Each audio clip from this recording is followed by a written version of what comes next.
Bismillahirrahmanirrahim. Alhamdulillahi alamin wassalatu wassalamu ala asrafil mursalin sayyidina maulana Muhammadin wa ala alihi wa sahbihi ajma'in. Subhanaka la ilma lana illa ma 'allamtana innaka antal alimul hakim. Rabb shrah lana sudurana wa yassir lana umurana wahlul 'uqdatam min lisanina yafqahu qawlana. Nawaitu at-ta'alluma wat ta'lima wat tazakkura wat tazkira wan naf'a wal intifa'a wal ifadata was istifadah wal hassa ala tamassuki bi kitabillah وسنة رسوله صلى الله عليه وسلم والدعاء إلى الهدى والدلالة على الخير ابتغاء وجه الله ومرضاته وقربه وثوابه من الله تعالى. قال المصنف رحمه الله تعالى ونفعنا بعلومه في الدارين آمين. كتاب الزكاة. تجب الزكاة في 5 أشياء وهي المواشي والأسمان وزروع والثمار والثمار وعروض التجارة. Alhamdulillah, puji dan syukur kepada Allah Subhanahu wa taala limpah kurnia yang Allah kurniakan kepada kita, dan juga kita bersyukur diberi kesehatan, kelapangan, dijauhkan kita daripada segala wabak insyaallah. Dan insyaallah hari ini kita nak berbicara tentang bab zakah, ataupun kita nak menyambung semula pengajian kita yang telah lama tertangguh bagi halaqah Ashab Tazkiyah ini. Kitab fiqh kita adalah kitab Fathul Qaribul Mujib, syarah kepada matan Al-Ghayat wa Taqrib. Dan insyaAllah hari ini kita nak menyambung baliklah, mudah-mudahan dapat manfaat kita bersama adik-adik. Kalau ada kita, Alhamdulillah boleh buka muka surat 22.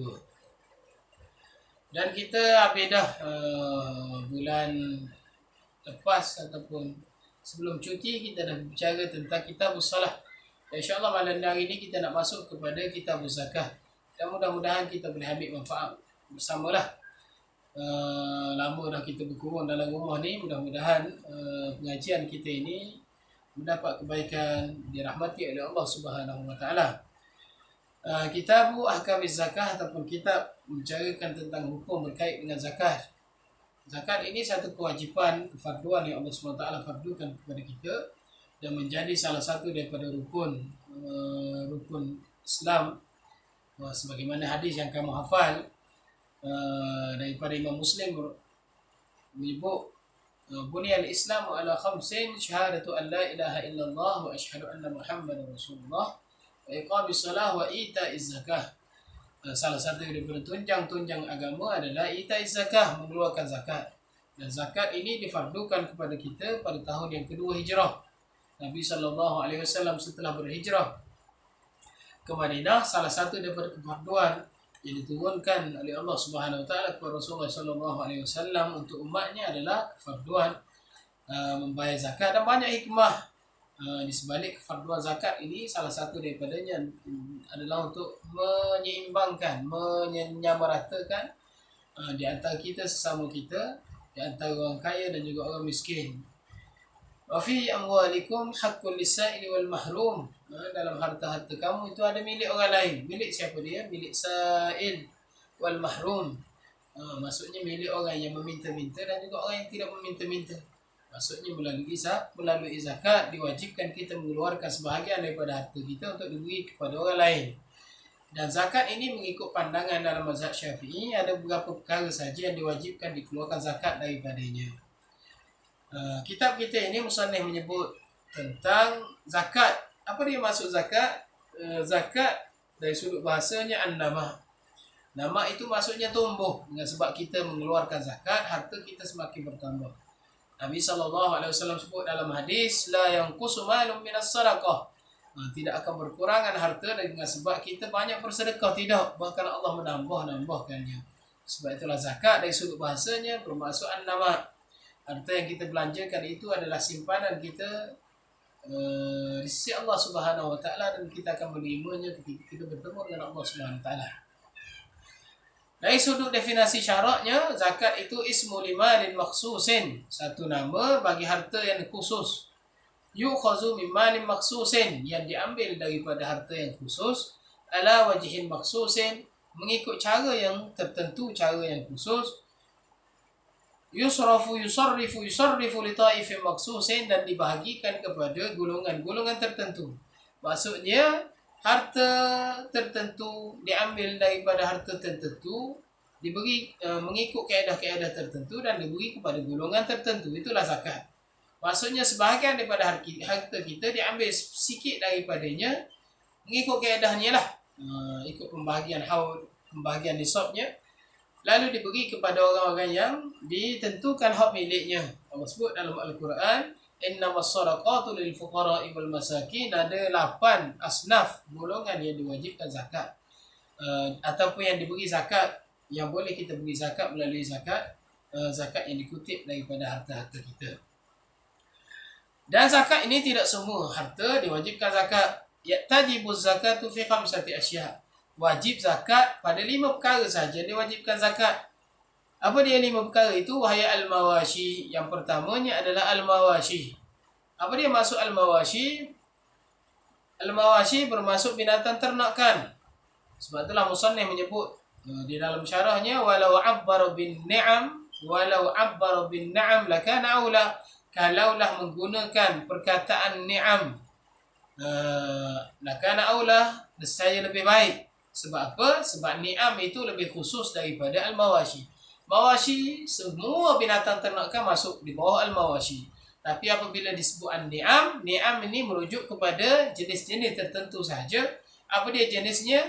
Jenisnya hanya ada 3. Al-ibil wal baqari wal ghanam. Unta, lembu dan juga kambing. Sebab itulah kalau menggunakan istilah al-ni'am, al-an'am, itu lebih baik daripada kita menggunakan al-mawashi. Sebab al-mawashi ini terlebih umum, segala jenis binatang ternakan. Tetapi tidak semua binatang ternakan itu diwajibkan zakat. Hanya sebahagian kecil daripadanya, ada 3 jenis saja yang diwajibkan zakat. Yang keduanya adalah al-asman. Asman ini merujuk kepada emas dan juga perak. Sama ada berbentuk emas ataupun berbentuk perak ataupun berbentuk muqabilnya. Muqabilnya atau kita panggil apa? Tukarannya. Sekarang ni orang tidak berbelanja menggunakan emas tuling, perak tuling, tidak. Orang menggunakan kertas. Orang menggunakan duit. Jadi duit itu juga termasuk kategori al-asman. Yang ketiganya az-zuru'. Zuru' ni tumbuh-tumbuhan. Diwajibkan zakat. Sebahagian daripadanya kita akan cerita secara detail. Yang keempatnya as-simar. Simar ini buah-buahan. Yang kelimanya urudut tijarah. Yang kelimanya adalah barang-barang perniagaan. Diwajibkan ke atas kita zakat barang-barang perniagaan. Jadi dalam mazhab kita, mazhab Syafi'i, 5 jenis ini sahaja ia dikeluarkan zakat daripadanya. Selain daripada 5 jenis ini, maka dia tidak masuk kategori yang diwajibkan zakat. Kita ada kereta, banyak kereta kita, kena zakat ada kereta kita, ada 10 kereta. Lah. Melainkan kalau jual kereta banyak ada simpan guli, wajib dah zakat? Tidak wajib zakat walaupun banyak, sebab dia tidak masuk kategori perkara yang diwajibkan zakat ke atasnya. Okey, kita nak hurai satu persatu. Fa'ammal mawashi, adapun al-mawashi. Mawashi ataupun kita sebut tadi binatang ternakan, fatajibuz zakat fi salasati ajnas. Maka wajib zakat pada 3 jenis daripadanya. Apa dia? Wahya al-ibilu wal baqaru wal ghanamu. Ibil, unta, baqar, lembu, ghanam, kambing. Jadi unta, lembu termasuk kategori lembu juga al-jamus ataupun kerbau. Al-ghanam masuk kategori ghanam juga. Al-ma'azi wad-dhan, kambing dan juga biri-biri masuk kategori ghanam. Jadi hanya yang disebut sebagai an-ni'am ataupun al-an'am ini saja diwajibkan zakat. Selain daripada itu, walaupun diternak tidak wajib zakat. Ada ayam banyak, wajib dah zakat? Tak wajib lah. Ada kuda banyak, wajib dah zakat? Tak wajib, sebab dia bukan kategori yang binatang yang diwajibkan zakat. Banyak pula burung, wajib dah zakat atas burung? Tidak wajib lah, sebab dia tidak masuk kategori binatang-binatang yang perlu dikeluarkan zakat. Kalau binatang yang kacuk kita panggil, binatang yang wajib zakat dengan binatang yang tidak wajib zakat, adakah wajib zakat? Binatang yang tidak wajib zakat dengan binatang yang wajib zakat. Kita ada kambing kahwin dengan usaha. Boleh tak kambing-kambing usaha ni? Maka tidak juga masuk kategori binatang yang wajib zakat. Dan nak wajib tu dia ada syarat-syarat dia lah. Dia tidak wajib selalu ada seekor, wajib lalu dok lah. Ada syarat dia. Apa dia syarat dia? Wa syaraitu wujubiha sittatu asya. Dan syarat-syarat wajibnya ada 5. Ada 6 perkara. Sittatu asya, 6 perkara. Yang pertama al-Islam. Mesti Islam. Siapa dia Islam? Kambing Islam. Tuang dia. Jangan buat salah faham pula. Wajib zakat, antara syaratnya adalah Islam. Siapa dia kena Islam ni? Binatang tu ke tuan dia? Tuan dia lah. Binatang tu tak wajib Islam. Tuan dia tu Islam, barulah wajib zakat. Pemilik dia tu. Jadi keluar dengan kata Islam, maka tidak wajib zakat kepada siapa? Kafir asli, orang yang kafir, yang asalnya kafir, walaupun banyak binatang ternakannya, tidak wajib zakatlah ke atas kafir yang belum lagi Islam. Adapun orang murtad, ada perbahasan tentang orang murtad. Orang murtad ketika tempoh murtadnya masih lagi kewajipan itu diwajibkan ke atasnya, termasuklah zakat. Walaupun ketika dia murtad, kalau dia keluarkan zakat, zakatnya tidak diterima, tidak sah. Harta dia mauquf, harta dia ditahan. Tetapi kalau dia balik semula, masuk Islam semula, alhamdulillah, maka wajib dia ambil zakat dalam tempoh dia murtad. Yang keduanya hurriyah, merdeka, tidak wajib zakat kepada hamba. Hamba ini tidak memiliki, hamba itu dimiliki. Jadi orang yang tidak memiliki, macam mana dia nak mengeluarkan zakat? Jadi tidak wajib zakat ke atas hamba. Wal milkut tam, milik sempurna. Milik tidak sempurna, milik orang lain separuh. Milik tidak sempurna. Antara contoh milik tidak sempurna, harta-harta yang kita tidak boleh tasarruf dengan sesuka hati. Kita nak belanja dengan sesuka hati, tak boleh. Ditahan harta kita itu. Milik kita tidak sempurna. Maka tidak diwajibkan zakat bagi pemilik yang memiliki harta itu dengan cara tidak sempurna lagi. Yang kelimanya, yang ke satu, yang dua, tiga, yang keempatnya an-nisab, mesti cukup nisabnya. Berapa-berapa hak yang diwajibkan zakat, mesti cukup haul, setahun tempoh dia menjaga binatang itu, barulah diwajibkan zakat. Yang keenam, yang terakhirnya adalah as-saum. Saum adalah sin, saum, bukan som. Saum puasa, sin saum. Saum ni kalau umubah, dipelihara binatang itu di padang ragut yang harus. Pelihara secara lepas lah.